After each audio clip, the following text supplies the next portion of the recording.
তবে নতুন কোন মানুষের জন্ম হবে না, নতুন নবী পৃথিবীর জমিনে আর আসবে না, ইসলাম প্রচার হবে না, আমাদের বাপ-দাদার ধর্মটা নষ্ট হবে না।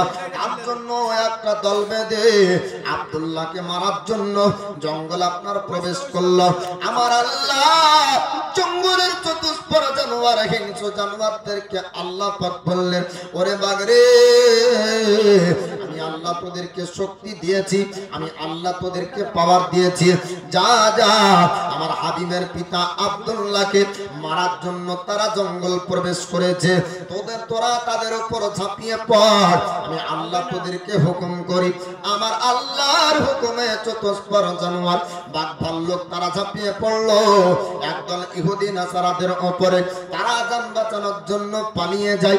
ওয়াহাব বিন মান্নাব মদিনার বাসিন্দা, ও মদিনার বাসিন্দা ওয়াহাব বিন মান্নাব ঘটনার জায়গাতে ছিল। দেখার পর আশ্চর্য হয়ে গেল, অবাক হয়ে দেখতে থাকলো। ওয়াহাব বিন মান্নাব কাছে যায়, এবার একদল মানুষের সামনে বাঘ ভাল্লুক ঝাঁপিয়ে পড়লো। তারা জান বাঁচানোর জন্য পালিয়ে যায়, কিন্তু বাঘ ভাল্লুক আব্দুল্লাহ আমার রাসূলুল্লাহর পিতাকে ক্ষতি করে না, বরং কদমের কাছে সে তাজিমে ঝুঁকে যায়। জোরে বলবেন না সুবহানাল্লাহ। একদল মানুষের উপর চতুষ্পর জানোয়ার, হিংস্র জানোয়ার তাদেরকে হামলা করে তাদেরকে তাড়িয়ে দিচ্ছে। একই জঙ্গলে আর একজন মানুষ তার কাছে এসে ওই হিংস্র জানোয়ার তাজিম করছে। আমার আল্লাহ পাক আল্লাহ তাআলা চতুষ্পর জানোয়ার, হিংস্র জানোয়ার বাঘ ভাল্লুককে আপনার বললেন, ওরে বাঘ ভাল্লুক শোন, আমার হাবিব, আমার মাহবুব, আমার বন্ধুর পিতাকে জঙ্গল থেকে বাঁচাতে হবে। আল্লাহর হুকুম অনুযায়ী আল্লাহর সৃষ্টি চতুষ্পর জানোয়ার একদল মানুষ তাড়িয়ে দিল, কিন্তু আমার নবীর পিতার কাছে এসে তাজিমে গর্দান ঝুঁকিয়ে দেয়। ওয়াহাব বিন মান্নাব কাছে আসলো, আসার পর জিজ্ঞাসা করে, ও যুবক, একটু জানিয়ে দাও তোমার বাড়ি কোথায়, তোমার পরিচয় কি? আমার নবী পাকের পিতা আব্দুল্লাহ বললেন, ওগো মদিনার বাসিন্দা, আমার বাড়ি হলো মক্কা শহরে, আমার নাম হলো আব্দুল্লাহ। ওয়াহাব বিন মান্নাব দেখার পর আশ্চর্য হয়ে জিজ্ঞাসা করলেন, যুবক রে, আজ পর্যন্ত দুনিয়ায় অনেক মানুষ দেখেছি, কিন্তু আপনার মতন মানুষ দেখিনি, তোমার মতন মানব দেখিনি। একদল মানুষকে যে হিংস্র জানোয়ার তাড়িয়ে দেয়, একদল মানুষের উপরে হিংস্র জানোয়ার বাঘ ভাল্লুক ভেড়িয়ারা হামলা করে, কিন্তু তোমার কাছে এসে তারা তো তাজিমে ঝুঁকে যায়। তুমি সাধারণ মানুষ না, সাধারণ মানুষ না, নিশ্চয় তোমার স্রষ্টা তোমাকে বাঁচানোর জন্য হিংস্র জানোয়ার পাঠিয়েছে। বলুন সুবহানাল্লাহ। ওয়াহাব বিন মান্নাব পরিচয় নিলেন। আব্দুল্লাহ বললেন, আমার বাড়ি হলো মক্কা শহরে, পিতার নাম আব্দুল মুতাল্লিব। পবিত্র ঘর কাবা, যে খাবার তওয়াফ করার জন্য বিভিন্ন দেশের মানুষ যায়, ওই পবিত্র ঘর কাবার দেখভাল করে আমার আব্বা। বংশ আমাদের খানদান, আমাদের বংশ হলো উঁচু বংশ। আল্লাহর নবীর পিতা আব্দুল্লাহ এমন কথা যখন বলে যায়, ওয়াহাব বিন মান্নাব মদিনায় চলে গেল। মদিনায় যাওয়ার পর বন্ধুদেরকে ডাক দেয়, ও সঙ্গের সাথীরা, আমার বন্ধুরা, শোনো শোনো, আমি একটা তোমাদেরকে কথা বলবো। আজ মুলকে শামের জঙ্গলে আমি হরিণ শিকার করতে গিয়েছিলাম। আশ্চর্যের ঘটনা আজকে ওয়াহাব বিন মান্নাব আমি দেখেছি, আমি বন্ধুদেরকে শেয়ার করতে চাই। বন্ধুরা জিজ্ঞাসা করেছিলেন, ওরে ওয়াহাব বিন মান্নাব, আপনি বলুন বলুন, এমন কি ঘটনা দেখেছেন, এমন কি দৃশ্য দেখেছেন, আজ পর্যন্ত আপনি কোনোদিন এরকম ভাবে আমাদেরকে ডাকেননি। বন্ধুদেরকে বললেন, ওরা আমার বন্ধুরা, আজকে যখন হরিণ শিকার করতে যাই, মক্কা শহরের এক 20 বছরের যুবকের সঙ্গে সাক্ষাৎ হলো। 20 বছরের যুবককে মারার জন্য কিছু ইহুদি নাসারা ধর্মের ব্যক্তিরা জঙ্গলে প্রবেশ করলো। আশ্চর্যের বিষয় হলো হিংস্র জানোয়াররা ভেড়িয়া আর ভাল্লুকেরা আসার পর ওই মানুষদের উপর ঝাঁপিয়ে পড়লো, কিন্তু যুবকের কোনো ক্ষতি করলো না। জোরে বলুন সুবহানাল্লাহ। ওয়াহাব বিন মান্নান বলেছিলেন, আমার বন্ধু তোমরা শোনো, আমি আশ্চর্য হয়ে গেলাম, যুবক সাধারণ মানুষ না, যুবক সাধারণ মানুষ না, নিশ্চয় আল্লাহর পছন্দের মানুষ হবে, স্রষ্টার পছন্দের মানুষ হবে। আমি মদিনায় ওয়াহাব বিন মান্নান, আমি চিন্তা করি আমি আমিনার বিবাহ কোথায় দিব, এমন সুন্দর পাত্র আমি আর দ্বিতীয় মদিনায় পাবো না। ওয়াহাব বিন মান্নান হযরত আমিনার পিতা বলছেন, ওরে আমার বন্ধু, আমি যে যুবককে দেখেছি, আমি এমন যুবক, এমন ছেলে, এমন পাত্র আর দ্বিতীয় মদিনায় পাবো না। আমার মনের খাওয়াহিস, আমার মনের ইচ্ছা হলো আমার বেটি আমিনার বিবাহ আমি মক্কা শহরের আব্দুল্লাহর সঙ্গে দিতে চাই। জোরে বলুন সুবহানাল্লাহ। বিবাহ হলে বিবাহের আগে কি করতে হয় দেখা দেখি হয় না, কারো পক্ষ হয়ে কেউ বলবে। আল্লাহর নবীর পিতা আব্দুল্লাহর জন্য ওয়াহাব বিন মান্নান বললেন, বন্ধুরে তোমাদেরকে মক্কা শহর যেতে হবে। বন্ধুদেরকে ডাক দিলেন, যাও যাও মক্কা শহর তোমরা চলে যাও, আব্দুল মুতাল্লিবের সঙ্গে সাক্ষাৎ করবে, তার পুত্র আব্দুল্লাহর সঙ্গে আমি ওয়াহাব বিন মান্নান মদিনার বাসিন্দা আমার বেটি আমিনার সঙ্গে বিবাহ দিব, একটু রাজি আছে কিনা জিজ্ঞাসা করবে। মদিনার বাসিন্দা মক্কা শহর আপনার আসলো, মক্কার মানুষদেরকে জিজ্ঞাসা করে, ও মক্কার মানুষেরা তোমরা একটু জানিয়ে দাও আব্দুল মুতাল্লিব নামক ব্যক্তিকে তোমরা কি চিনো? এবার তারা বলল, ওগো মদিনার বাসিন্দা, তারাকে আমরা ওয়াহাব বিন মান্নানের কথা শুনে আপনার বলল, ও ওয়াহাব বিন মান্নানের পক্ষের মানুষ তোমরা শোনো, আব্দুল মুতাল্লিবকে, আব্দুল্লাহকে কিবা মক্কা শহরে চিনবে না, পবিত্র ঘর কাবা, কাবার দেখাশোনা যে করে তার নাম হলো আব্দুল মুতাল্লিব, কুরাইশ বংশের যিনি সর্দার তিনার নাম হলো আব্দুল মুতাল্লিব। যান যান পবিত্র ঘর কাবার কাছে চলে যান, কাবার কাছে যদি আপনারা যান আব্দুল মুতাল্লিবের সঙ্গে সাক্ষাৎ হয়ে যাবে, আব্দুল মুতাল্লিবকে পাবেন। এবার মদিনার বাসিন্দারা তারা চলে গেল পবিত্র ঘর কাবার কাছে, যাবার পরে বলল, ও আব্দুল মুতাল্লিব আপনার কাছে একটা খবর এনেছি। আব্দুল মুতাল্লিব বললেন, ও মদিনার বাসিন্দা কি এমন খবর আমার কাছে এনেছো একটু বলে দাও। মদিনার বাসিন্দারা বললেন, আমরা মদিনা থেকে এসেছি, আপনার ছেলের নাম কি? আব্দুল্লাহ। আব্দুল মুতাল্লিব তিনি বললেন, মদিনার বাসিন্দা শোনো, আমার ছেলের নাম আব্দুল্লাহ, আমি আব্দুল্লাহর পিতা আব্দুল মুতাল্লিব, তবে আমার ছেলে কি কোন মদিনার অন্যায় করেছে? আমার ছেলের জন্য কেন মদিনা থেকে তোমরা এসেছো? ওই সময় আপনার মদিনার বাসিন্দারা বলেছিলেন, না না আপনার ছেলে কোনো অন্যায় করেনি, আপনার ছেলে ভুল করেনি, কাউকে আঘাত দেয়নি, তবে তোমরা কেন মদিনা থেকে এসেছো আমার ছেলের খোঁজ একটু বলো। বাপের একটু চিন্তা হবে যে মদিনা থেকে মক্কায় এসে বেটার কথা জিজ্ঞাসা করে। মদিনার বাসিন্দা তারা বলল, আব্দুল মুতাল্লিব গো, আপনার ছেলে গিয়েছিল মুলকে সামে হরিণ শিকার করার জন্য। আশ্চর্যের ঘটনা আপনার ছেলের সঙ্গে ঘটে গিয়েছিল। দেখার পরে ওয়াহাব বিন মান্নান মদিনার বাসিন্দা তিনি আমিনার সঙ্গে বিবাহ দেওয়ার জন্য আপনার ছেলে আব্দুল্লাহকে ঠিক করেছে। জোরে বলো।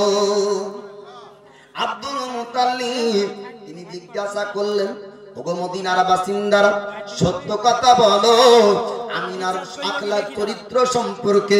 এবার মদিনার বাসিন্দা বললেন, ওগো আব্দুল মুতাল্লিব আমরা মদিনাতে যত রমণী সম্পর্কে জানি, আমিনার মতো পুরো মদিনার মধ্যে কোনো রমণী না। মদিনাতে তো মহিলার অভাব নাই, কিন্তু মদিনার বাসিন্দারা বলে মহিলা তো মদিনাতে অনেক আছে, কিন্তু আমিনার মতন কেউ নাই। আমিনার মতন আখলাক চরিত্র ব্যবহার আর কারো ভালো হবে না। আব্দুল মুতাল্লিব বললেন, ও মদিনার বাসিন্দা তোমরা শোনো শোনো, আমি আব্দুল মুতাল্লিব, আমার কাছে কত সরদারের বেটিদের বিবাহের প্রস্তাব এসেছে, কিন্তু আমি আব্দুল মুতাল্লিব আজ পর্যন্ত কারো প্রস্তাবে রাজি হয়নি। তবে মদিনার আমিনার কথা শোনার পরে আমি আব্দুল মুতাল্লিব সন্তুষ্ট। আমার ছেলে আবদুল্লাহর বিবাহ হবে মদিনার আমিনার সঙ্গে। বিবাহের প্রস্তাবে রাজি হলেন বাবা। আমার দয়ার নবী মায়ার নবীর দাদু এখনকার বিবাহ হতে রাজি হবে? কত টাকা ইনকাম, বাড়ি ঘর কেমন, এই অর্থ সম্পদ দেখে তার বিচার হয় ভালো না কমা। আর আগে হতো কি আখলাক চরিত্র গুণ ব্যবহার ভালো দেখে ভালো কমার বিচার হতো। দুনিয়ার পরিবর্তন হয়েছে না হয়নি? অর্থর পরিবর্তন হয়েছে কিন্তু মানুষের সততা নাই। আব্দুল মুতাল্লিব বললেন গুণ ব্যবহার যে হতো ভালো, আমার ছেলে আব্দুল্লাহর বিবাহ আমি আমিনার সঙ্গে দিব। আল্লাহ পাক আল্লাহ তাআলা আমিনার সঙ্গে আব্দুল্লাহর বিবাহ আল্লাহ পাক কবুল করেছেন।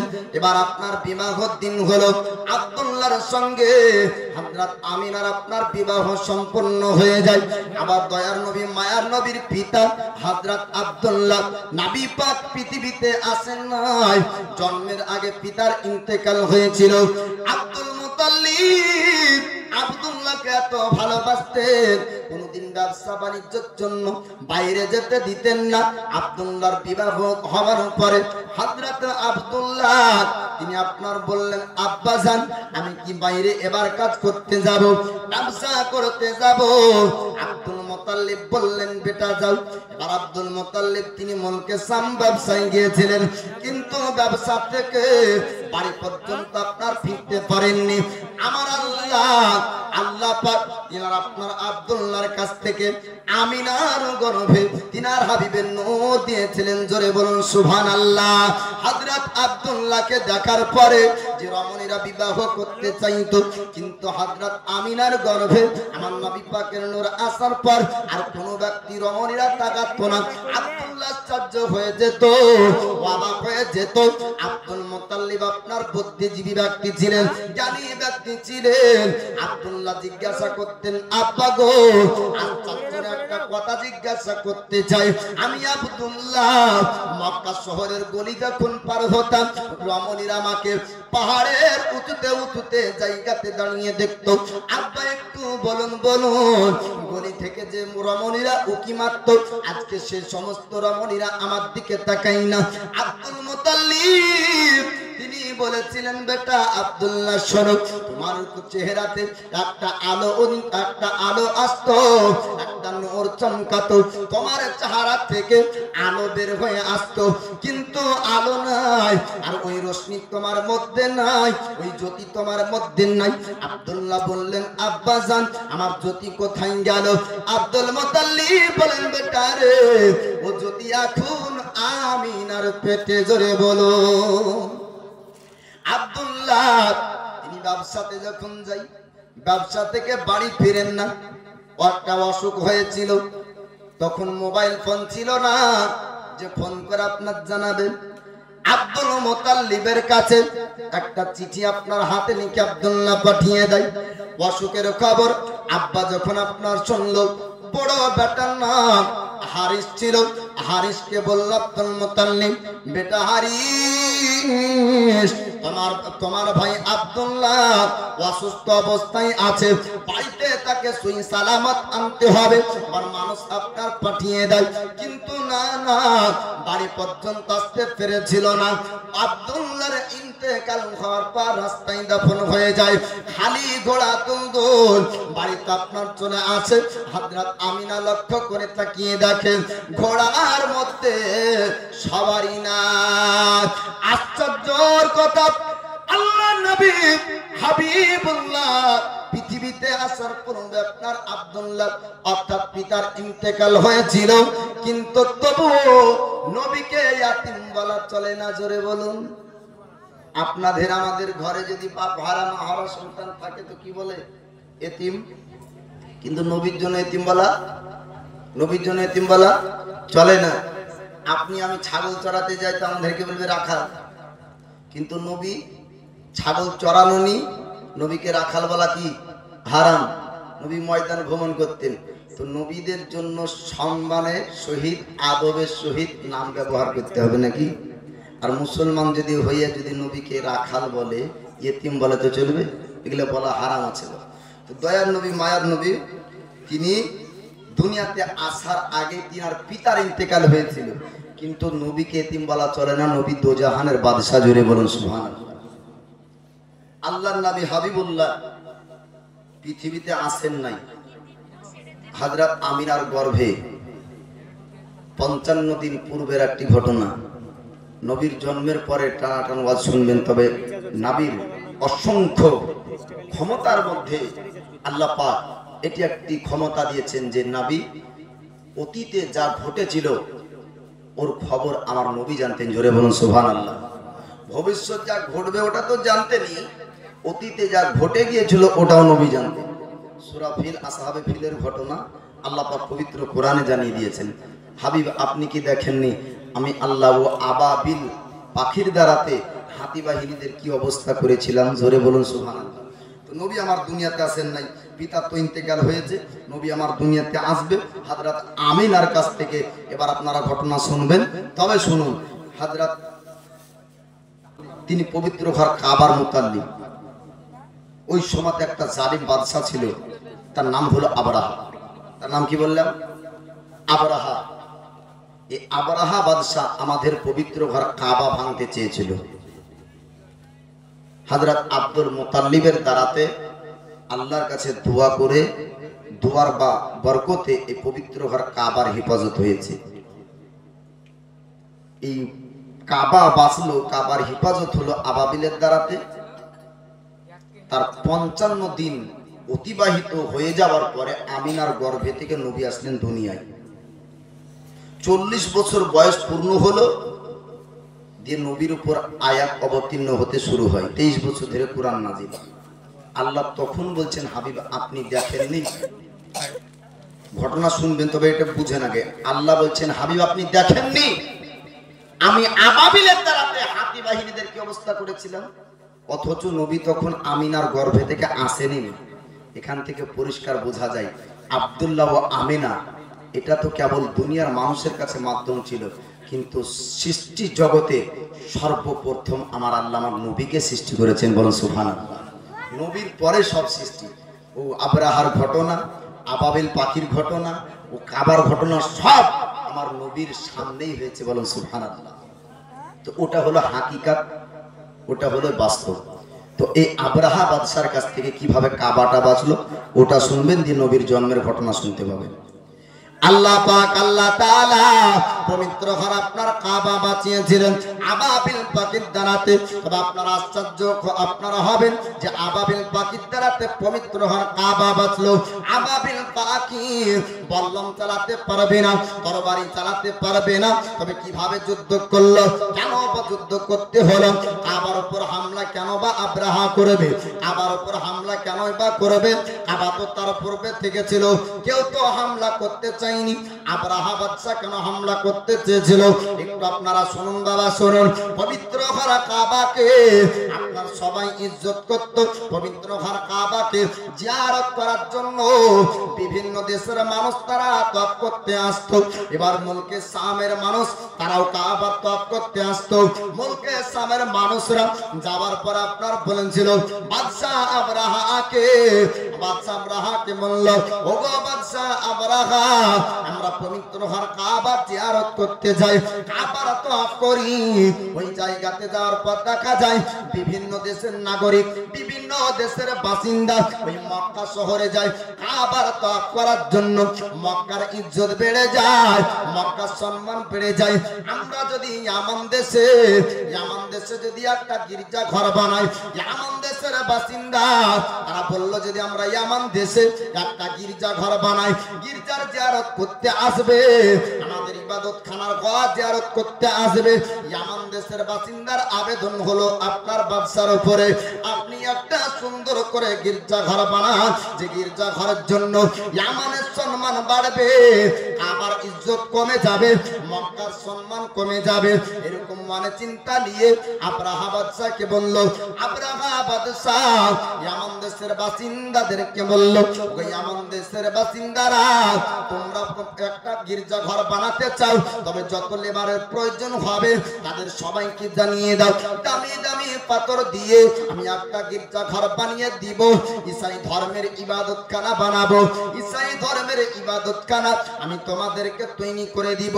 মানুষ আসবে গির্জা জিয়ারত করতে, কাবার জিয়ারত করবে না, এরকম এলান হয়ে গেল।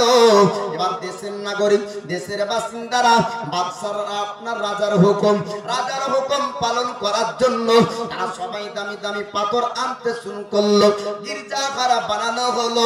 গির্জাঘরের এবার মানুষ তপ করবে, তবে বিজ্ঞাপন প্রচার হয়ে যাবে, ছড়িয়ে দিবে, মানুষদেরকে জানাবে গির্জাঘর আপনার তৈরি হয়েছে।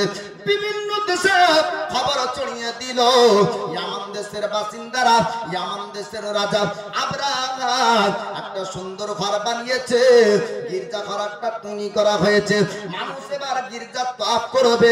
এই বিজ্ঞাপন যখন মক্কা শহরে পৌঁছে গেল, মক্কার শহরের আপনার বাসিন্দারা, আরবের আপনার নাগরিকরা তারা শুনলো, শোনার পর আব্দুল মুতালিবের কাছে যায়, ও কুরাইশের সরদার, ও মক্কা শহরের সরদার, ও পবিত্র ঘর কাবার মুতাল্লিব, আপনি একটু জানিয়ে দিন, আপনি একটু বলুন আমাদের পবিত্র ঘর কাবার জিয়ারত করতে বিভিন্ন দেশের মানুষ আসে, কাবার তওয়াফ করে, কাবার জিয়ারত করে, কাবার জন্য আমাদের দেশের ইজ্জত বেড়েছে, কাবার জন্য মক্কার সম্মান বেড়েছে, তবে কাবার সম্মান কমানোর জন্য ইয়ামান দেশের বাসিন্দা তাদের ইবাদতখানাটা তৈরি করেছে, আর বিজ্ঞাপনে লিখেছে যে কাবার থেকে সম্মানী ঘর তারা বানিয়েছে। মক্কার বাসিন্দারা তারা রাগান্বিত হয়ে বলল, ইয়ামান দেশে যাব আর গির্জাঘরকে ভেঙে দিব, গির্জাঘর রাখবো না। আব্দুল মুতাল্লিব বলেছিলেন, ও মক্কা শহরের মানুষ, মক্কা নগরীর লোকেরা, তোমরা একটু শোনো, আমি আব্দুল মুতাল্লিব যতদূর জানি এই পবিত্র ঘর কাবার মানুষকে বানায়নি, পবিত্র ঘর কাবা বানিয়েছে আমার আল্লাহ ফারিস্তার দ্বারা। বলুন সুবহানাল্লাহ। আল্লাহর বানানো ঘর কাবা, এই কাবার ইজ্জত কমাতে পারবে না, এই কাবাটা হলো আল্লাহর ঘর, আল্লাহ তার সম্মান বাড়িয়ে দিবে, আল্লাহ তার ইজ্জত রাখবে। পৃথিবীর মানুষরা কাবার ইজ্জত কমাতে পারবে না। দুনিয়ার বুকে অনেক ঘর আপনার তৈরি হয়েছে, কিন্তু কাবার সম্মান কমানোর মতন ঘর হয়নি। একবার জোরে বলুন সুবহানাল্লাহ। ওই সময় মক্কার একজন মানুষ যাবার পরে ইয়ামান দেশে গেল, যাবার পরে ওই গির্জা ঘরে পেশাব করে। ইয়ামান দেশের বাসিন্দা খবর শুনলো, মক্কা শহরের একজন ব্যক্তি গির্জাঘরে পেশাব করেছে, এই খবরটা আপনার জানিয়ে দিল।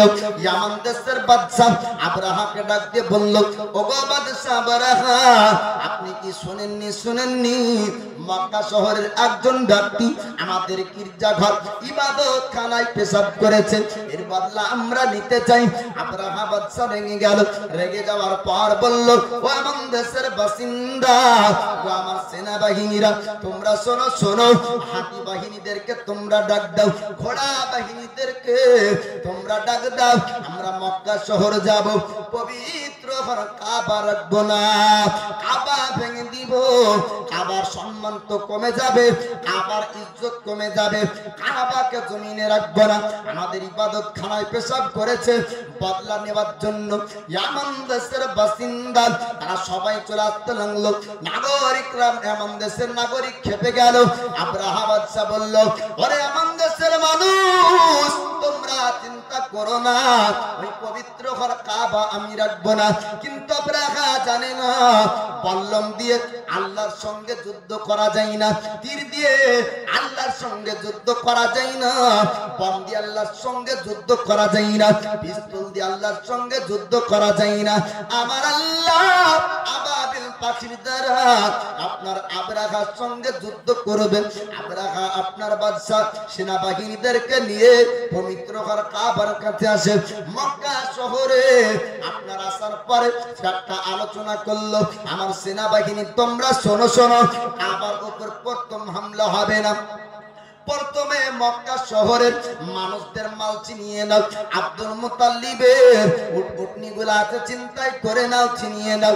আব্দুল মুতাল্লিব নাকি পবিত্র ঘর কাবার মুতাল্লিব, কুরাইশ বংশের নাকি সরদার। প্রথমে ওর উপর হামলা হবে, ও যদি প্রতিবাদ করতে আসে তার উপর প্রথম আক্রমণ করব।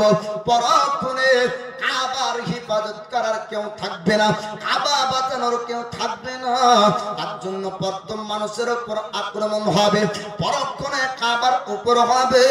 এটা আব্রাহা বাদশা বলল, নাগরিকরা আপনার সেনাবাহিনীরা ওই কথাই শুনলো। আব্দুল মুতাল্লিবের যত আপনার উটনি ছিল সবগুলা কাটক করে রাখলো। আব্রাহা বাদশার কথা শুনে মক্কাবাসীদের অন্তরে ভয় হলো, এত সেনাবাহিনী নিয়ে মক্কা শহরে প্রবেশ করেছে, মক্কাবাসীরা মোকাবেলা করতে পারবে না, মক্কাবাসীরা যুদ্ধ করতে পারবে না, কেমন করেই বা যুদ্ধ করবে। মক্কাবাসীরা যাওয়ার পরে বলল আব্দুল মুতাল্লিবকে, ওগো পবিত্র ঘর কাবার মুতাল্লিব, ওগো কুরাইশের সরদার, আপনি বলুন বলুন, আমরা কি কাবা বাঁচাতে পারবো, আমরা কি কাবার হিফাজত করতে পারবো? আব্রাহা বাদশা, তার সঙ্গে তো যুদ্ধ করতে পারবো না, বললাম তো তার সঙ্গে মারতে পারবো না। আব্দুল মুতাল্লিব বললেন, ও মক্কার মানুষেরা, চিন্তা করবে না, চিন্তা করবে না, আল্লাহর ঘর আমার আল্লাহ হিফাজত করবে। জোরে বলো। আব্রাহা বাদশা তার সঙ্গে কথা বলার জন্য আব্দুল মুতাল্লিব তিনি আপনার সামনে গেলেন, একজন সেনাকে জিজ্ঞাসা করলেন, ওরে আমার দেশের সেনা, আমি আব্রাহার সঙ্গে কথা বলবো, আব্রাহাকে কোথায় পাওয়া যাবে? এবার আব্রাহার পরিচয় দিল, আপনি আসুন আসুন, আব্রাহার সঙ্গে গুপ্তগুজরি করেন, আব্রাহার সঙ্গে কথা বলেন, আপনি আসুন আমার সঙ্গে আসুন। আব্রাহার কাছে যাবার পর বললেন, ওরে আব্রাহা আমার একটু জানিয়ে দেন। আব্রাহা বলবার, আমার উটনি গুলাকে কেন আটক করেছিস? আব্রাহা বাদশা বলল, আপনার উটনি গুলাকে আটক করেছি, আপনি ওটার চিন্তা করেন, আপনি কি খবর শুনেননি? পবিত্র ঘর কাবাকে আমরা ভাঙতে এসেছি। আব্দুল মুতাল্লিবের আপনার কথা শুনে আব্রাহা হাসতে লাগলো, ওরে আব্দুল মুতাল্লিব, আপনাকে এমন থেকে বুদ্ধিজীবী মনে করতাম, কিন্তু আপনার তো বুদ্ধি নাই, জ্ঞান নাই। যদি আপনার বুদ্ধি থাকতো, আপনার যদি জ্ঞান থাকতো, আপনি উটের চিন্তা করতেন না, আপনার মানের চিন্তা করতেন না, কাবা বাঁচানোর চিন্তা আপনার মধ্যে থাকতো। ওই সময় আব্দুল মুতাল্লিব আমার দয়ার নবীর দাদু, তিনি আপনার বলেছিলেন, আব্রাহা শোন, আমার মানের চিন্তা আমি করি, আমার মানের হিফাজত আমি করব, আর পবিত্র ঘর কাবা ওটা হলো আল্লাহর ঘর, আল্লাহর ঘরের হিফাজত আল্লাহ করবে। জোরে বলবেন না সুবহানাল্লাহ? আল্লাহর ঘরের হিফাজত কি করবে? আল্লাহ করবে। আব্রাহা বাদশা বলল আব্দুল মুতাল্লিব কি, হে আব্দুল মুতাল্লিব, তোমার মাল আমি নিতে চাই না, আমি তুমি প্রতিবাদ করবে কি ঝামেলা করবে এটাই দেখতে চেয়েছিলাম। সব মাল আব্দুল মুতাল্লিবকে দিয়ে দাও। দিয়ে দেওয়া হলো। এবার আব্রাহা বাদশা আস্তে আস্তে কাবা ভাঙতে যাবে। আমার আল্লাহ আবাবিল পাখিকে ডাক দিয়ে বলে, আবাবিল রে, আমি আল্লাহ তোদেরকে ছোট্ট আকারে সৃষ্টি করেছি, কিন্তু আজ তোদেরকে যুদ্ধ করতে হবে বড়দের সাথে। জোরে বলুন সুবহানাল্লাহ। আবাবিল বলে, আল্লাহ আমরা ছোট্ট পাখি কি করে যুদ্ধ করব? আল্লাহ পাক বলেন যে তোরা একটা করে সামান্দার পেনারা থেকে, দরিয়া থেকে পাথর উঠাবি আর আকাশের উপরতে উঠতে উঠতে ফেলবি, যার পিঠে একবার পড়বে আমি আল্লাহ তাকে উঠতে দেব না। জোরে বলুন সুবহানাল্লাহ। ঝাঁকের ঝাঁক আবাবিল পাখি ছোট্ট ছোট্ট পাথর নিয়ে উঠতে উঠতে উঠতে কাবার কাছে আসলো। এদিকে আব্রাহা বলে, তীর ধনুক বল্লম নিয়ে যাও কাবা ভাঙো, যেমনই কাবার কাছে আসে আর আবাবিল পাখির ওই ছোট্ট পাথরের আঘাতে হাতি আর হাতি বাহিনী দুজনেই জমিনে শুয়ে যায়। জোরে বলুন সুবহানাল্লাহ। বলার উদ্দেশ্য হলো এই, আমার আল্লাহ যাকে বাঁচাবে জগৎ মারতে পারবে না, আর আল্লাহ যাকে মারবে জগৎ রাখতে পারবে না।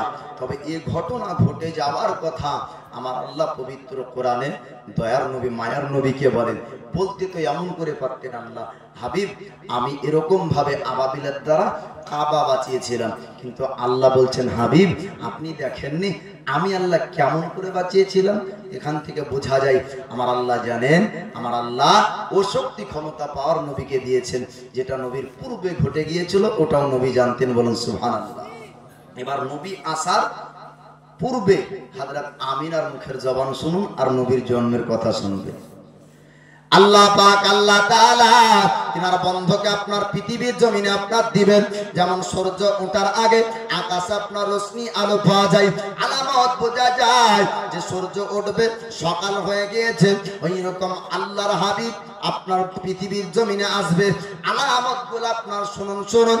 হযরত আমিনার মুখের বাণ শুনুন। আমিনা বলতেছেন আমি আমিনা রাত্রিতে শুয়ে যেতাম, আমি যখন ঘুমিয়ে যেতাম আমাকে ডাক দিত আহম্মদের মা, আমাকে ডাক দিত মুহাম্মদের মা মা বলে। আমি আমিনা রাত্রি বেলায় ঘুম থেকে উঠতাম, আমি চিন্তা করতাম, ডান দিকে লক্ষ্য করতাম, আমি কাউকে দেখতে পেতাম না, আমি বাম দিকে লক্ষ্য করতাম, কাউকে দেখতে পেতাম না। ডাকনেওয়ালাকে ডাক দেয়, ডাকনেওয়ালা মানুষ আমি দেখতে পেতাম না। পৃথিবীর বুকে কোনো মানুষ ছিল না যে আমিনাকে ডাকতো, কিন্তু আমার আল্লাহ ফারিস্তার মাধ্যমে হযরত আমিনাকে ডাক দিতেন। আমার আল্লাহ জানিয়ে দিতেন, এই নামটা আপনার শুনিয়ে দিতেন। কেন দুনিয়াতে আসার পরে আল্লাহর হাবিবের আল্লাহর বন্ধুর নাম জগৎবাসী কেউ যেন না রাখে। আপনার ঘরে আমার ঘরে বাচ্চা যখন আপনার ভূমিষ্ঠ হয় 7 দিনের দিন নাম রেখে আকিকা দিন, এটা হলো শরীয়তের সুন্নাত। কিন্তু আল্লাহ তিনার বন্ধুর নাম দুনিয়াতে আসার পরে রাখেন নাই। আল্লাহ পাক আরশে মুআল্লায় লা ইলাহা ইল্লাল্লাহ পাশে লেখা ছিল মুহাম্মাদুর রাসূলুল্লাহ সাল্লাল্লাহু আলাইহি ওয়াসাল্লাম। আদম পয়গম্বর জান্নাতের চৌকাঠ দেখেন লা ইলাহা ইল্লাল্লাহ পাশে মুহাম্মাদুর রাসূলুল্লাহ, যেখানে আল্লাহর নাম বন্ধুর নাম তার পাশে লেখা আছে। আমার আল্লাহ আমিনার কাছে ফেরেশতা পাঠিয়ে দেন, ওগো ফেরেশতা যাও যাও আমিনাকে জানিয়ে দাও জমিনের নাম হবে মুহাম্মদ, আকাশের নাম হবে আহমদ, নতুন নাম যেন না রেখে দেয়। কয়েক রাত্রি ধরে আমিনা বলতেছেন আমাকে এমন করে ডাক দিত মুহাম্মদের মা মা বলে, আহমদের মা বলে, এইরকম আমাকে ডাক দেওয়া হতো। হযরত আমিনা বলছেন শুধু তাই না আমার গর্ভে যখন ছিল আমার পুত্র মুহাম্মদ, আমি আমিনা আমি কোনোদিন যন্ত্রণা বুঝতে পারিনি, আমি কোনোদিন বেদনা বুঝতে পারিনি, ব্যথা হতো না। আশ্চর্যের বিষয় হলো এই মাসিক পর্যন্ত হযরত আমিনার বন্ধ হয়নি। কেন না পৃথিবীর বাচ্চা জন্মগ্রহণ করবে, জন্মের পূর্বে পর্যন্ত আপনার মায়েদের মাসিকটা বন্ধ হয়ে যায়। বাপের বীর্য থেকে আপনার মানুষের পোতলা তৈরি হয়, পোতলা থেকে আপনার পোতলার মধ্যে আল্লাহ পাক রূহ দেয়, আর পৃথিবীর জমিনে মানুষের জন্ম হয়। কিন্তু আমার আল্লাহ তিনার হাবিবকে আপনার বেদনা পাক থেকে না পাক থেকে না, আমার আল্লাহ তিনার হাবিবকে নূরের নবী বানিয়েছে। দয়ার নবী আমাদের মতন মানুষ না বাবা, আমাদের মতন আল্লাহ নবীকে তৈরি করেছে। আল্লাহ পাক আল্লাহ তাআলা হযরত আমিনার গর্ভে তিনার বন্ধু হাবিবকে দিয়েছেন নূরের নবী, তিনি আপনার আছেন আমিনার গর্ভে। হযরত আমিনা বলেন শুধু তাই না, আমার গর্ভে যখন ছিল আমার পুত্র মুহাম্মদ, আমি আমিনার আশ্চর্য জিনিস দেখতাম। হযরত আমিনার একটা বয়ান শুনুন। হযরত আমিনা বলেন মক্কার রমণীরা তারা সবাই বলতো যে ইন্দারাটা শুকনো থাকে, আমি আমিনা গেলে কোনদিন আমার কাছে শুকনো থাকতো না। বলুন সুবহানাল্লাহ। মক্কার মুনিরা তারা সবাই বলতো, আমিনা তুমি নাকি মিথ্যা কথা বলো। হযরত আমিনা বলছেন, আমি কোনোদিন মিথ্যা বলিনি, আমি মদিনাতে মিথ্যা বলতাম না, আমি আমিনা মক্কাতেও মিথ্যা বলবো না। মক্কার মুনিরা তারা সবাই বলতো, আমিনা তুমি যদি মিথ্যা কথা না বলো, আজকে তোমাকে প্রমাণ করতে হবে। আমরা রমণীরা ইনারার কাছে আসলে কেউ পানি পাই না, তুমি কেমন করে পানি পাও, আজকে প্রমাণ তোমাকে দিতে হবে। হযরত আমিনা বলছে, আমি যেই ইনারা থেকে পানি আনতাম, রমণীরা তারা বলতো ওই ইনারা নাকি শুকনো থাকে, কিন্তু আমিনা বলতেছেন না না, আমি কোনোদিন শুকনো পাইনি। আমার পানি আনা দেখে মক্কা রমণীরা বলতো, আমিনা রে তুমি যদি মিথ্যা কথা না বলো, আজকে প্রমাণ তোমাকে করতে হবে। আমাকে বালতি হাতে ধরিয়ে দিল, রমণীরা সবাই দাঁড়িয়ে যায়। আর রমণীরা বলেছিল, আমাদের চোখের সামনে তোমাকে পানি তুলতে হবে। আমি আমিনা যখন ইনারার কিনারায় চলে গেলাম, ইনারাতে পানি ভর্তি পাই। ইনারাতে কেমন করে পানি হতো, আমার আল্লাহ আল্লাহর ফেরেশতাকে হুকুম করতেন, রে আমার মালায়েকা যাও যাও, ইনা পৃথিবীর জমিনে আমার হাবিবের মা আমিনাকে অপমান করবে না, না অপমান আমি হতে দেব না। ইনারা যদিও বা সত্য শুকনো পড়ে থাকে, কিন্তু আমার আল্লাহ ফেরেশতার মাধ্যমে পানি ভর্তি করতেন। জোরে বলুন। মক্কার মুনিরা তারা কেউ মিথ্যা বলেছিল না যে ইন্দারাটা শুকনো পড়ে থাকে, তারা সত্য কথাই বলে, ইন্দারাটা শুকনোই পড়ে থাকতো। কিন্তু নবীর মায়ের জন্য আমার আল্লাহ পানি ভর্তি করে দিতেন। হযরত আমিনা বালতি নামারেন, পানি আপনার বালতিতে ভর্তি হয়ে গেল। আমিনা বললেন, ওরে মক্কার রমণীরা তোমরা কি চোখে দেখতে পেলে আমি আমিনা কেমন করে পানি উঠালাম? মক্কার রমণীরা তারা বলেছিলেন, ওরে আমিনা শোনো, আমরা কেউ পানি পাই না, তুমি এখানে পানি পাও। আশ্চর্য আশ্চর্য অবাক আমরা হয়ে গেলাম। আজ পর্যন্ত শুকনো পড়ে থাকা ইনারার মধ্যে তার কারণে পানি ভর্তি হয়ে যায়। ওরে আমিনা তুমি সাধারণ কোন মহিলা না। জোরে জোরে বলুন সুবহানাল্লাহ। হযরত আমিনা তিনি আপনার বলতেছেন, শুধু তাই না তাই না, আমি যখন রাত্রি বেলায় একা ঘরে ছিলাম, আমার গর্ভ থেকে আমার পেট থেকে আমার পুত্র মোহাম্মদ আসবে, এমন একটা দিন যখন চলে আসলো, আমি আমিনা রাত্রি বেলায় চিন্তা করি, পাশে কেউ নাই, ডানে কেউ নাই, বামে কেউ নাই, কোন রমণীরা নাই, কেমন করে আমি একা আমার বাচ্চা হবে, কেমন করে ভূমিষ্ঠ যখন আমার বাচ্চা হবে, আমি কেমন করে একা থাকতে পারবো, আমাকে সাহস দেওয়ার তো কেউ নাই। আল্লাহর কাছে বললেন, আল্লাহ আমার পাশে কেউ নাই, আমি আমিনা একা চিন্তা করি, আমার আল্লাহ আল্লাহ চারজন রমণী পাঠিয়ে দেন। জোরে বলুন সুবহানাল্লাহ। চারজন রমণী আপনার মক্কার বাড়ি ছিল না, মদিনার বাড়ির কোন ব্যক্তি না, আমার আল্লাহ চারজনই এমন রমণী পাঠিয়েছিলেন, পূর্বে যাদের ইন্তেকাল হয়েছিল কিতাবের মধ্যে পাওয়া যায়, মুমিন মুমিনারা জগৎ থেকে মারা যায়, কিন্তু চিরতরে তারা মরে না, তারা মরার পর কবরে জিন্দা। জোরে বলুন। যারা আপনারা মুমিন মুমিনা তারা আপনারা মরে না, মরার পরও জিন্দা থাকে। আল্লাহ পাক আল্লাহ তাআলা হযরত আমিনার ঘরে চারজন রমণী পাঠাই। গভীর রাত যখন হয়ে গেল, আমিনার দরজাতে একজন আওয়াজ দেয়। হযরত আমিনা বললেন, এত রাত্রি বেলায় আমায় কে ডাকো? ওই সময় বললেন, আমিনা রে একটু দরজা খুলে দাও, আমার নাম হলো হাওয়া, আমি হলাম আদম পয়গম্বরের বিবি, পৃথিবীর জমিনে আমি দ্বিতীয় নম্বরের মানুষ। ওরে আমিনা একটু দরজা খুলে দাও। দরজা খোলা হলো। হযরত আমিনা জিজ্ঞাসা করলেন, কিসের জন্য এসেছো এত গভীর রাত্রিতে আমার বাড়িতে? হযরত হাওয়া বললেন, ওরে আমিনা, ধন্য আমিনা, আমি তোমার জন্য না, তোমার জন্য না, আজ তোমার কাছ থেকে পৃথিবীর জমিনে একজন মানুষ আসবে, তিনি সাধারণ মানুষ না, আল্লাহর হাবিব মুহাম্মদুর রাসূলুল্লাহ সাল্লাল্লাহু আলাইহি ওয়াসাল্লাম।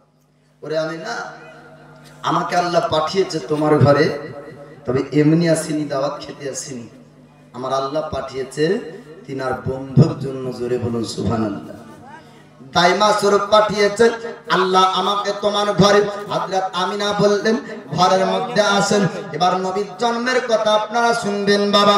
ঘরের মধ্যে হযরত হাওয়া আপনার প্রবেশ করলেন। আবার কিছুক্ষণ পরে আওয়াজ পাওয়া যায়। হযরত আমিনা বললেন আবার দরজায় কে আওয়াজ দাও? তিনি আপনার বললেন ওরে আমিনা, ধন্য আমিনা, আজকে তোমার কাছ থেকে হাবিবুল্লাহ আল্লাহর পয়গম্বর তিনি পৃথিবীর জমিনে আসবে। আমার নাম হলো হাজেরা, একটু দরজা খুলে দাও। আমার আল্লাহ তোমার ঘরে আমাকে পাঠিয়েছে তোমার পুত্র মুহাম্মদের জন্য।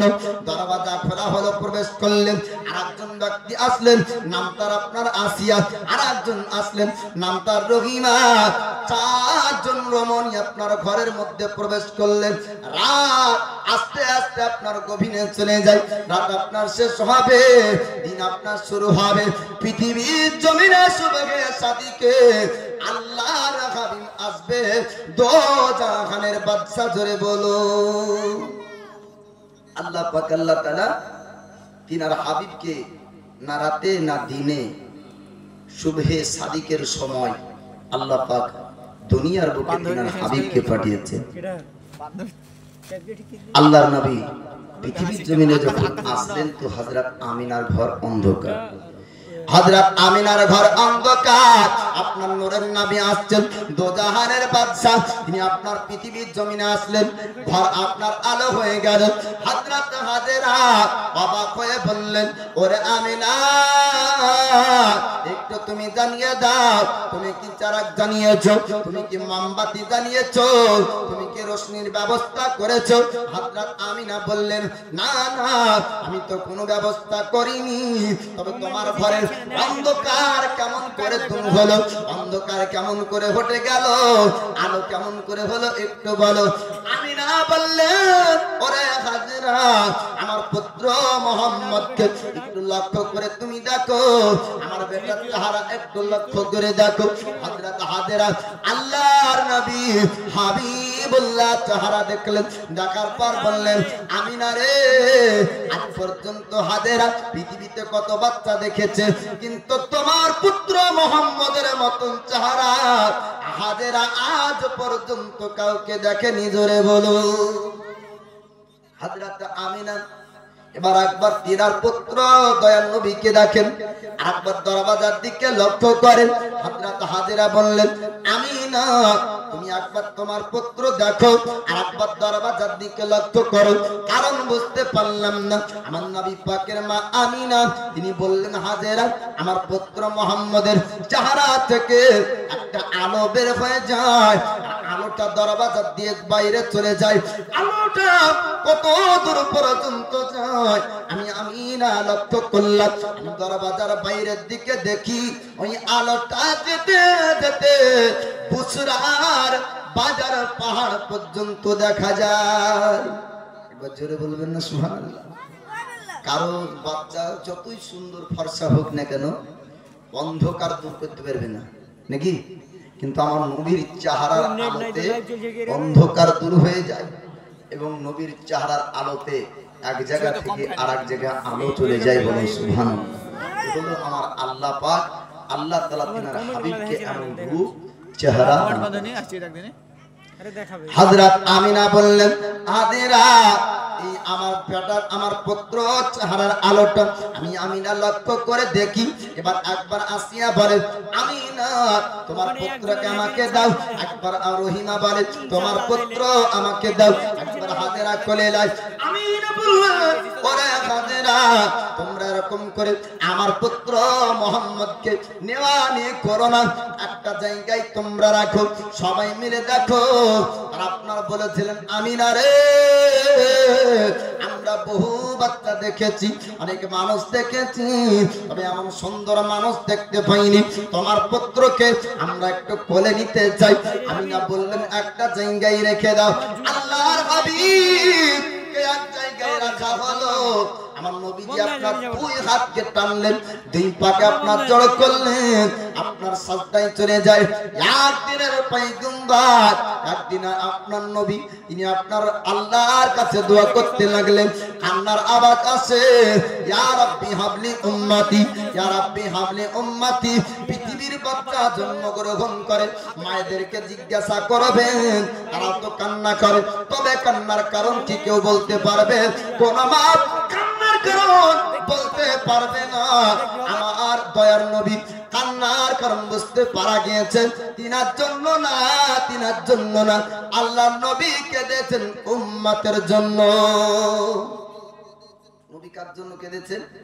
উম্মতের জন্য। আমাদের ঘরের বাচ্চারা কাঁদে খিদার জন্য, ঠিক না ভুল? কাঁদলে মায়েরা বুঝতে পারে খাবার লাগবে, স্তন থেকে দুধ দেয়। আর আমার নবী কাঁদেছেন তো আপনার তিনার জন্য না, আল্লাহর কাছে দোয়া করছেন, আল্লাহ আমার উম্মতকে আমার হাওয়ালে করে দাও। জোরে বলুন সুবহানাল্লাহ। জিবাব আল্লাহর নবী হাবিবুল্লাহর চেহারা সুন্দর দেখে এবার মক্কার মানুষ তারা সবাই এক অপরের মধ্যে খবর ছড়িয়ে গেল, এমন সুন্দর কুরাইশের আব্দুল্লাহর পুত্র আমিনার বেটা হয়েছে মুহাম্মদ। এর মতন সুন্দর চেহারা মক্কাতে কোনো বাচ্চাই হয়নি। জোরে বলুন সুবহানাল্লাহ। নবীর আখলাক, চরিত্র, গুণ, ব্যবহার বাল্যকাল থেকেই আলাদা। নবীকে টাইটেল লাকাব দিয়েছিল বেধর্মীরা আল আমিন মুহাম্মদ। জোরে বলুন সুবহানাল্লাহ। মক্কার জমিনে আমানতদার, বিশ্বাসী, সততা, সৎ ব্যবহারের ব্যক্তি যদি কেউ থাকে তার নাম হলো মুহাম্মদ। সত্যবাদী, এর মতন দ্বিতীয় সত্যবাদী আর মক্কা শহরের মধ্যে নাই। আল্লাহর নবী হাবিবুল্লাহ আসলেন দুনিয়ায়, প্রশংসা ছড়িয়ে গেল মক্কা শহরের মধ্যে। সবাই প্রশংসা করে, এমন সুন্দর মানব আমরা দেখিনি। ভিড় করলো রেশনের দোকানের মতন আমিনার ঘরে, সবাই চেহারা দেখার জন্য দয়ার নবী মুস্তাফা। ওখান থেকে আল্লাহর নবী হাবিবুল্লাহ দুধ পান করার ঘটনাও আপনারা শুনবেন। তবে বাপজি আমার, নবীর ইশক মহাব্বতে 100 টাকা করে একটু নিয়ে আসেন তো। কেউ নবীর ইশক মহাব্বত রাখেন, নবীর প্রেম ভালোবাসায় 100 টাকা 200 টাকা করে যদি একটু থাকে পকেটে, আল্লাহর নবী হাবিবুল্লাহ মহাব্বত, প্রেম ভালোবাসা যদি অন্তরে থাকে, কাল কিয়ামতের দিন দয়ার নবী, মায়ার নবীর সঙ্গে আপনার হাসর হবে। এবার বলবেন যে মৌলভী এগুলো অফারের কথা বলছেন। না, হাদিস শরীফের মধ্যে আছে নামাজ পড়ে জান্নাত, নামাজ পড়ে জান্নাত গ্যারান্টি নাই, তবে জান্নাত যদি যেতে হয় তো নামাজ পড়তে হবে। মানে এমন কথাটা তো উল্টে হয়ে গেল। বলে কেন? নামাজ হলো আল্লাহর হুকুম, আল্লাহ তার প্রতি সন্তুষ্ট যে আল্লাহর হুকুমকে পালন করে, তবে লিখিত আকারে না যে নামাজ পড়ে জান্নাত গ্যারান্টি, তবে জান্নাতের চাবি বলা হয়েছে নামাজ। জোরে বলুন সুবহানাল্লাহ। রোজা রাখলেন, রোজাতেই জান্নাত গ্যারান্টি নাই, কারণ রোজার মধ্যে ভুল থাকবে, নামাজের মধ্যে ভুল থাকবে। আমার নবী বলেন, আন আনাসিন আন্নান নবিয়্যা সাল্লাল্লাহু তাআলা আলাইহি ওয়াসাল্লাম قال ফালা শাফাআতি লি আহলিল কাবাইর মিন উম্মতি। হাদিস শরীফের মধ্যে আছে নবী আমার বলেন যে আমার শাফাআতের বা দৌলতে আমার গুনাহে কাবিরাকারী উম্মতি পর্যন্ত জান্নাতি। নবী একবার যদি সুপারিশ করে দেয়, শাফাআত করে দেন, অতীতের আর যত গুনাহ থাকুক না কেন জান্নাত গ্যারান্টি। ধরে বলুন সুবহানাল্লাহ। নবীর শাফাআতে জান্নাত গ্যারান্টি। তবে জোহরের নামাজ খালি পড়লে জান্নাত গ্যারান্টি না, কারণ জোহরের নামাজ পড়লে খালি হবে না, নামাজ পড়ে তো নেকি করেছেন, আরো তো গুনাহ করেছেন। ওই গুনাহগুলো পরিশোধ কোথা থেকে করবেন? নামাজ বলেন, রোজা বলেন, হজ বলেন, যাকাত বলেন, দান খায়রাত যাই বলেন না কেন, নবীর মহব্বত হলো 1 নম্বরে। জোরে বলুন সুবহানাল্লাহ। এবার তাও বলবেন হয়তো যে কি 1 নম্বর 2 নম্বর নাম্বার দেওয়ার মালিক আপনি না, আপনি 1 নম্বর দিচ্ছেন, এটাও হাদিস শরীফের মধ্যে আছে। আরে কিভাবে? বুনিয়াত ইসলামা আলা খামাসিন আন শাহাদাতি লা ইলাহা ইল্লাল্লাহ ওয়া আন্না মুহাম্মাদান আবদুহু ওয়া রাসূলুহু ওয়া ইকামুস সালাত ওয়া ইতাইজ যাকাত ওয়া হজ্জু সাম রমজান। রাওয়াহুল বুখারী। নবী আমার বলেন ইসলামের বুনিয়াদ হলো 5টি। তার মধ্যে 1 নম্বর হলো কালেমা, আল্লাহ ছাড়া কোনো মাবুদ প্রতিপালক রব নাই, মুহাম্মদ আল্লাহর বান্দা ও রাসূল।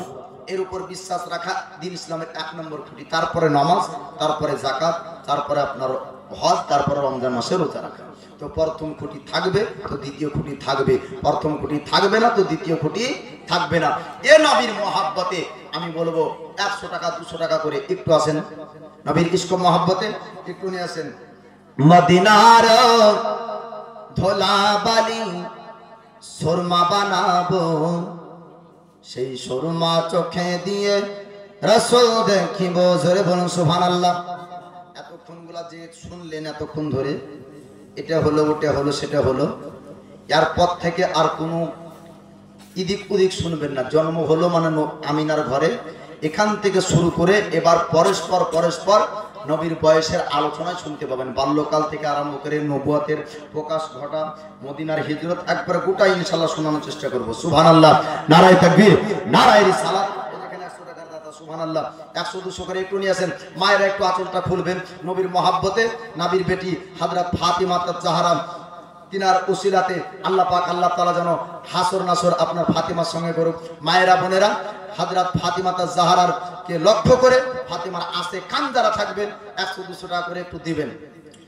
মদিনার ধুলাবালি সুরমা বানাবো, সে সুরমা চোখে দিয়ে রাসূল দেখিব। মদিনার ধুলাবালি সুরমা বানাবো, সেই সুরমা চোখে দিয়ে রাসূল দেখিব। আশিকেরা মদিনায় গেল, দয়ার নবীর দিদার পেল। আশিকেরা মদিনায় গেল, দয়ার নবীর দিদার পেল। আশাই যে মোর দিন ভরালো, কি যে করিব, সেই সুরমা চোখে দিয়ে রাসূল দেখিব। মদিনার ধুলাবালি সুরমা বানাবো, সেই সুরমা চোখে দিয়ে রাসূল দেখিব। যাই হোক, টাকা দিন চাহে না দিন, উঠে পালাই না। আপনাদেরকে বললাম এবার ধারাবাহিক ওয়াজ আপনাদেরকে শোনাবো। মায়েরা 100-200 যে যা দিয়েছেন, তবে ওয়াজটা এবার মন দিয়ে একটু শোনার চেষ্টা করেন। সুবহানাল্লাহ। দেখেন স্বামী, নারায়ে তাকবীর। একবার জোরে আল্লাহু আকবার বললেন না? আল্লাহু আকবার বলে গুনাহ হবে না নাকি হবে? কেউ বলেছে মৌলভীর কাছে শুনেছেন? একবার আল্লাহু আকবার বলে 80টি নাকি পাওয়া যায়। সুবহানাল্লাহ। এই দেখেন বসির চাচা, ইমাম সাহেবেরও চাচা, আমারও চাচা, কারণ ওর বেটা মাদ্রাসায় পড়তো। জি, নারায়ে তাকবীর। জোরে আল্লাহু আকবার বলেন। নারায়ে তাকবীর, নারায়ে রিসালাত, মাসলাকে আলা হযরত। এই দেখেন 100 টাকার দাতা বলেন জিন্দাবাদ। আল্লাহ খেতে খামারে হায়াতে রিজিকে বরকত দান করুন। সুবহানাল্লাহ। এই দেখেন সুবহানাল্লাহ, নাক মাছি দিয়েছে, যদি দেখাতে বলবে কি খালো কাগজ বের করেছে, বের করো। এই দেখেন নাক মাছি মায়ের কাছ থেকে দিয়েছে। আল্লাহ পাক আল্লাহ তাআলা তিনার রিজিকে রোজগারে খেতে খামারে বরকত দান করুক এবং কাল কিয়ামতের দিন নবীর শাফাআত তার নসিব করুক। সকলে বলুন আমিন। সুবহানাল্লাহ। এই দেখেন সোনার নাক মাছি, আল্লাহ পাক আল্লাহ তাআলা তার দানকে কবুল করুক। আমি খাস করে মায়েদের জন্য দোয়া করব। আজ মায়েরা আপনারা একটু আলোচনা শুনবেন। এবার নবীর বাল্যকালের ঘটনা বলবো। একজন দিয়েছেন 500, 200, 100 মায়েদের কাছ থেকে অনেকে দিয়েছেন। আমি ভাইদেরকে বলবো কেউ উঠবেন না, এবার নবীর বরকতের কথা শুনবেন। জি, আর 100-200 করে আপনারা দিতে থাকবেন নবীর মহব্বতে। হযরত আমিনার ঘরে দয়ার নবী মুস্তাফা। এবার মক্কাবাসীরা বলে এমন সুন্দর মানুষ, এমন সুন্দর ব্যক্তিকে কোনোদিন দেখিনি। আল্লাহর নবী হাবিবুল্লাহ। সুবহানাল্লাহ। 200 টাকা কি নাম? বিল্লাস। নারায়ে তাকবীর, নারায়ে রিসালাত। দেখেন বিল্লাস 200 টাকা দিয়েছে। যে আপনাদের জন্য একটু ছোট্ট করে দোয়া করি, তারপরে ঘটনাটা বলতে লাগবো। ঘটনার মাঝে আপনারা দিবেন, তবে আমি ঘটনা কেটে অন্য কোনো কথা বলবো না। আমি আজকে আপনাদেরকে ধারাবাহিকভাবে ওয়াজ শোনানোর চেষ্টা করব ইনশাআল্লাহ। তবে একটু দোয়া করুন। আল্লাহুম্মা আমিন। আল্লাহুম্মা সাল্লি আলা সাইয়্যিদিনা শাফিয়ানা মাওলানা মুহাম্মদ বারিক ওয়া সাল্লিম ওয়া সাল্লাল্লাহু আলাইহি সালাতুম ওয়া সালামান আলাইকা ইয়া রাসূলুল্লাহ, সালাতুম ওয়া সালামান আলাইকা ইয়া হাবিবাল্লাহ। আমাবুল মাওলা, আমি বড় গুনাহগার পাপী বান্দা, তোমার দরবারে দুইখানা হাত তুলেছি। মাওলা গো, তোমার হাবিবের নাম শুনে তোমার কত বান্দা তোমার কত বান্দি দান করেছে আল্লাহ 200 100 500 আল্লাহ সোনার নাকমাছি পর্যন্ত তোমার হাবিবের মহব্বতে খুলে দিয়েছে আয় আল্লাহ তাদের দানগুলাকে কবুল করে নাও আল্লাহ রুজি রোজগারে খেতে খামারে বরকত দাও বালা মুসিবতকে দূর করে দাও আসমানি বালা আসমানে তুলে দাও জমিনের বালা তুমি জমিনে দাফন করে দাও আল্লাহ কাল কিয়ামতের দিন সূর্যের তাপে মানুষের পাসিনা ঘামগুলা যখন বের হবে আল্লাহ গো সেই দিনে তোমার নবীর শাফাত আমাদের সকলের নসিব করো মাওলা তোমার নবীর শাফাতে দানকারীদেরকে তুমি জান্নাত দান করো ও সাল্লাল্লাহু তাআলা আলা খায়র খালকিহি নূর আরশিহি ওয়াজওয়াদিহি ওয়া দুনিয়াতিহি ওয়া আহলে বাইতিহি আজমাইন আমিন সুম্মা আমিন বিহাক্কি লা ইলাহা ইল্লাল্লাহু মুহাম্মাদুর রাসূলুল্লাহ এবার মক্কাবাসীরা সবাই শুনলো নবীকে দেখতে এবার আসবে এখান থেকে নবীর দুধ মাতার ঘরের কথা আপনাদেরকে শোনাবো আল্লাহ পাক আল্লাহ তাআলা তিনার হাবিব বন্ধুকে এত রূপ চারা দিয়েছিলেন মক্কাবাসীরা তারা বলল আমিনার পুত্র মুহাম্মদের মতন চেহারা মক্কার মধ্যে আজ পর্যন্ত কোনো বাচ্চা হয়নি ওগো মক্কাবাসীরা সুন্দর মানব যদি দেখতে চাও চলো তোমরা আব্দুল্লাহর ঘরে চলো তোমরা আমিনার ঘরে মক্কাবাসীরা এবার রাসূলুল্লাহ চেহারাকে দেখার জন্য আমিনার ঘরে আপনার ভিড় করলেন একজন মহিলা খবর শুনলো যখন আমিনার পুত্র হয়েছে আমিনার বেটা হয়েছে সুন্দর চেহারার মানুষ হয়েছে দেখার জন্য ছুটতে লাগলো নাম তার হলো হযরত সুয়াইবা আসার পরে বললেন আমিনা রে আমি তোমার পুত্র মুহাম্মদকে একটু দেখতে চাই তোমার পুত্রকে একটু দেখিয়ে দাও আল্লাহর নবী হাবিবুল্লাহ আল্লাহর পয়গম্বর তিনি আপনার চেহারাকে দেখলেন হযরত সুয়াইবা দেখার পরে সুবহানাল্লাহ দেখেন নাজিম 500 টাকা দিয়েছেন নারে তাকবীর নারে রিসালাত নাজিম 500 টাকার দাতা বলেন জিন্দাবাদ সুবহানাল্লাহ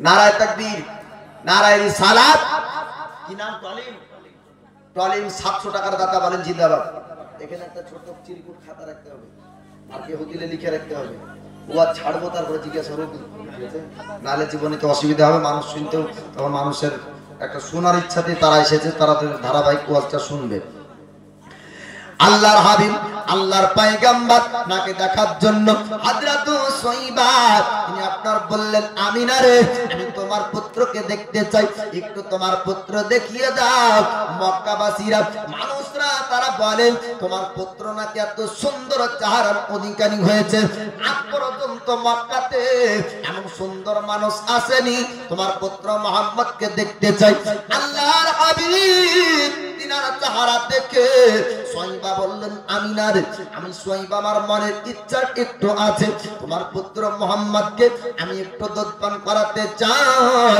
আরে আমিনা তুমি তো সুন্দর চেহারার মা হতে পেরেছো আমি তো মা হতে পারিনি আমি একটু দুধ পান করে আমি দুধ মা হতে চাই হযরত আমিনা বললেন সুয়াইবা তোমার স্তন থেকে যদি আমার পুত্র দুধ পান করতে চায় আমি আমিনা বারণ করব না সুয়াইবার আপনার কোলে নেওয়া হলো আল্লাহ নবী হাবিবুল্লাহ তিনি সুয়াইবা দুধ পান করলেন এবার সুয়াইবা আনন্দ আপনার পেল সুয়াইবা ছুটতে লাগলো আবু লাহাবের কাছে মালিক ছিল আপনার আবু লাহাবের ঘরের আপনার বন্দী ছিলেন সুয়াইবা মালিক আবু লাহাবকে ডাক দেয় ওগো আবু লাহাব শুনুন আপনার ভাতিজা হয়েছে নামটা রাখা হয়েছে মুহাম্মদ সুন্দর চেহারার অধিকারী সর্দার ধনীদের বাচ্চা হয়েছে কিন্তু এমন সুন্দর চেহারা হয়নি সর্দারদের বাচ্চা হয়েছে তবে এমন সুন্দর চেহারা পাইনি ওগো ওই সময় বললেন এমন সুন্দর হয়নি ওগো মালিক আবু লাহাব আপনার ভাতিজা মুহাম্মদকে কি দেখবেন না এবার মালিক আবু লাহাব বলল সুয়াইবা রে আমার বাড়িতে তুই অনেক দিন ধরে বান্দির কাজ করিস আমি তোকে কিনে রেখেছি আজকে এমন আনন্দের খবর তুই শুনিয়ে দিলি আজ থেকে বান্দির কাজ আর করতে হবে না আমি তোকে আমাকে আজাদ করে দিলাম, আমি তোকে আজাদ করে দিলাম। আঙ্গুল শাহাদাতের ইশারা করে মালিক আপনার আজান করে দিল। আল্লাহ পাক আল্লাহ তাআলা আপনার আবু লাহাবের এই কাজটা এত পছন্দ করলেন, ঈমান আপনার এনেছিল না। আবু লাহাব ছিল আপনার কাফের, কবরে আযাব হয়, আপনার কিয়ামত পর্যন্ত আযাব হবে এবং কিয়ামতের পরে জাহান্নামে জ্বলবে আবু লাহাব। কিন্তু হাদিসে আপনার হাদিস শরীফের মধ্যে রয়েছে আবু লাহাবের একটা আঙ্গুল জ্বলবে না, যে আঙ্গুল দিয়ে সাইবাকে আপনার আযাদ করেছিল, যে আঙ্গুল দিয়ে সাইবাকে আযাদ করেছে ওটা জ্বলবে না, বাকি শরীরটা জ্বলবে। কেননা ও ব্যক্তি মুমিন হয়নি, ও ব্যক্তি মুসলমান হয়নি, আবু লাহাব ঈমান আনেনি। আল্লাহ পাক আল্লাহ তাআলা তিনার হাবিব, তিনার বন্ধু, তিনার মাহবুবের জন্মের খুশিতে একটা বান্দিকে আযাদ করার জন্য আল্লাহ পাক ওই আঙ্গুল আপনার আযাব দিবেন না, ওই আঙ্গুলকে আল্লাহ পাক জ্বালাবেন না। মক্কা শহরের মানুষরা সবাই শুনলো, সুন্দর চেহারার মানুষ এসেছে, সবাই ভিড় করে দেখলো। এবার খবর ছড়িয়ে গেল শহর থেকে পল্লী দেহাতি গ্রামে খবর পৌঁছিয়ে গেল। যদি কলকাতা শহরে, কলকাতাতে একটা আশ্চর্যের জিনিস দেখা যায়, তবে খবর আপনার ছড়িয়ে যাবে। আমাদের